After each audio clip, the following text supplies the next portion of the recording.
Today I am celebrating a man called Shughy, the Shug, someone who I consider to be an absolute legend in his own time, someone who I've only been fortunate enough to spend time with for no more than a few days, gathered over a number of weekends.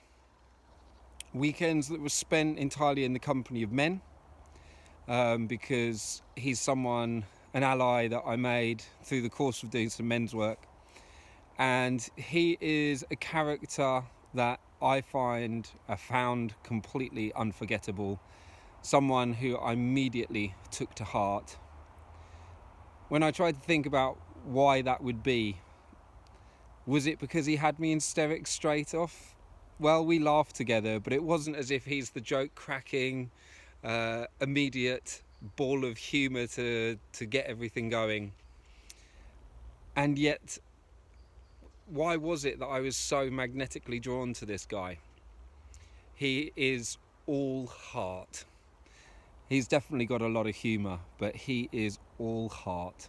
A man who works with his hands, who toils faithfully in people's gardens, and I'm sure is very, very good at what he does. He probably doesn't get paid enough for what he does, for all the love that he puts into his work. But I suppose what it was that I really was drawn to was this sense of camaraderie, of equality, of equality and fraternity. The sense of here's a fellow wanderer, a fellow searcher on the path, doing his best to be the best that he can for as long as he's alive. Since the time that I've known him, and when I first met him, he was someone who could down more shots of really strong coffee in a day than I could barely shake a stick at, as well as smoke like a trooper from dawn till dusk. He's managed to clear up at least some of those habits, which I'm always astounded by when you see people that are such committed smokers, for instance, and they manage to turn the page. I always think that's a real triumph for the human will. But when I want to include Shughy in the genius tree as one of the things really worth celebrating in each of our 365 days of a year, the reason I've nominated him for celebration is because of, well, there are a couple of things that really struck me about Shughy. When we went to camp in a load of woodland, there were people that were turning up with, special hammocks and bed mats and rolls and tents and all sorts of fantastic camping devices. And Shughy just rolled up with a little bit of tarp tied on the corners and lay underneath it on the ground. And it just really struck me as, I felt massively overfurnished with my copious duvets and warm things for making a bedroll inside a tent. I felt a bit like, wow, I'm really high maintenance here, just looking at someone who can just make do with a tarp and a little bit of tarp on the ground. And he had actually, as I discovered, spent a lot of his life living that way, so simply taking on large pilgrimages and hitchhiking enormous distances and spending a lot of time sleeping under a tarp and touring, getting around meeting people. And there's something really special about people who hitchhike, because we get to see and hear things about the world that most other people would never be exposed to. When we hitchhike, we take a leap of faith that someone in the world is going our way. And the reward of finding people that are going our way is that they often choose to share things with us that they would never share with anyone else. For a short period of time, that car shared with a complete stranger can become somewhat of a confessional. And so we get a picture of people and of the world that is really not so commonly appreciated. So I suppose there felt like a kindred spirit in him even though I didn't know anything about his background hitchhiking.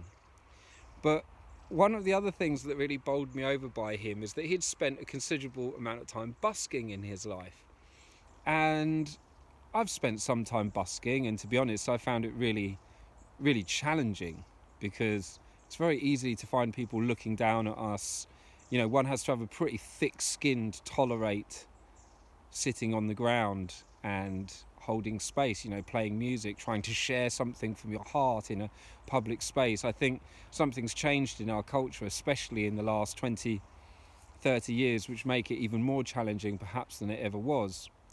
Maybe that's not the case, but that's the impression I get. But what really struck me about Shughy's busking experience is that he sang. I've known very few singers. And I'm not talking turning up with a karaoke setup and pressing songs on his iPad and then belting some classics out that everybody knows. He would sing marching songs, old Christian pilgrimage songs, songs for stomping and yomping through the countryside, things for raising the spirits that he would belt out at top volume to public squares and wherever it was that he chose to go busking. There's something that is so naked about singing. You know, we don't even have an instrument to hide behind. I mean, the classic is the guitar, where, you know, you can be hidden behind this phallic symbol. You've got this like barrier in between you and the people that you're performing for. But when you're singing, that's it. It's just heart open. It's coming from inside you. And to sing songs that a lot of people might, you know, huh? Really? Think twice about is, I just think, shows phenomenal courage. And from what I understand, people responded very positively, and I have no surprise, because there's just the milk of human kindness pouring out of this man. A man who, you know, the men's meetings that I met him through offered serious challenges for people.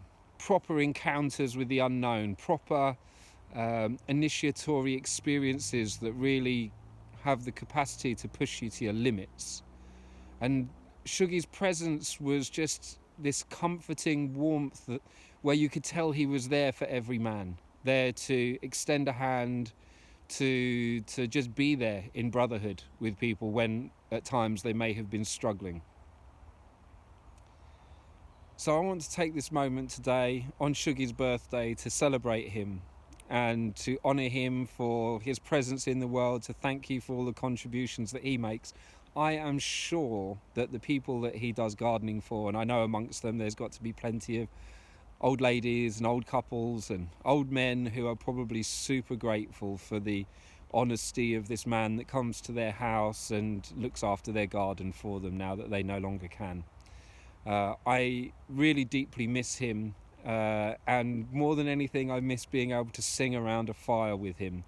The last time I think I saw him face to face, we sang with all our hearts, with all our might, our voices bursting out, echoing off the trees, and it's very rare to find someone who one can really do that with in total gay abandon without any holding back.